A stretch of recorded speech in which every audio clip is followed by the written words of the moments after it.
Hello everyone, Namaste, and I hope you're doing well.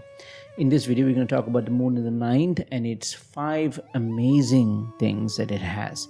So again, the moon has to be in a well position and the ninth should not be having any affliction whatsoever. Then these top 5 features that I've seen or qualities that I've seen in my clients over the years. All right, the moon is the one that governs our mind, both the intellect and the emotions, and the ninth is the one that is responsible for our learnings, most specifically higher learnings, wisdom, things that you have endured in the eighth, problems that you've gone through in the eighth house will be then converted into lessons. So if you have an afflicted ninth house, chances are you'll never learn from mistakes, or you're prone to make the same mistake again and again and again, right? So the ninth is an integral part where learning is essential here, which is why the ninth shows about a father, since typically a father is the one that provides all the knowledge to the children. Of course, it's not true now, but that's how they associate to the father and things like that. But the gist of the ninth is your ability to connect with an experience, extract the lessons from that, and then put it into actions. Of course, putting into action is the 10th house. Okay, so now you understand what the moon is, what the ninth is, and if it's not afflicted, ladies and gentlemen, it's important to know that it is not afflicted whatsoever. Then these are the top 5 amazing things that you'll notice. Number 1, you'll think for yourself. Such an important phrase here. When you think for yourself, that is when you think about what you're thinking. I'm going to repeat that again. You think about what you think, which means you're being a person who is conscious about your decisions. You're not autonomous. Most of us are autonomous from day till night. We have a set of things to do and we will just keep doing it. There isn't anything out of the box, or we do not pause and think if this is the right thing to do or not in the first place.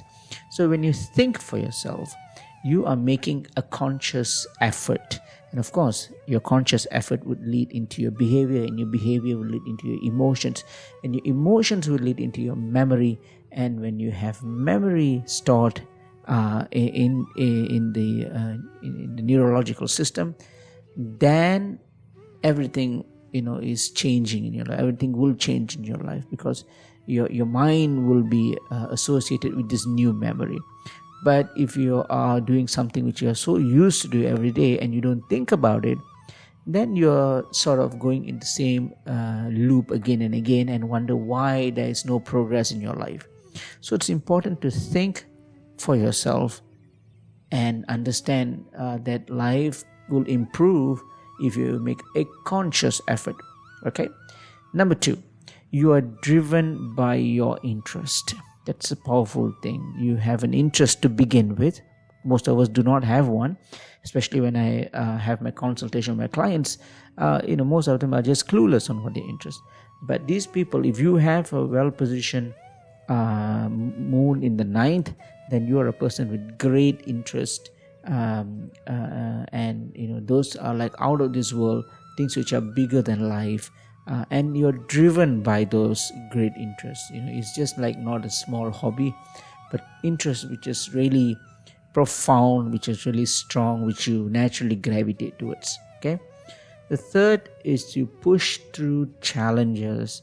Challenges will come and go, but whether we endure or we fail or we back off or we hide under a tree or something, what are we doing with challenges? Challenges are very important for us to grow, right? And there is a learning curve here. Remember, the ninth is the learning process. So pushing through the challenges is another great quality that I've seen in my clients. Fourth is that you are determined to succeed. Some people, it's like they're always finding ways to improve themselves because they don't want to lose.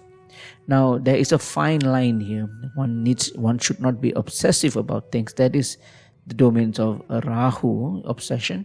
But you should be determined to succeed whatever that you have started. And the last is you have that inner motivation and self-discipline. and it is self-explanatory there. So those are the top 5 amazing things that I've seen in my clients over the years. I hope this video is beneficial, and I'll see you in the next one. Take care. Namaste.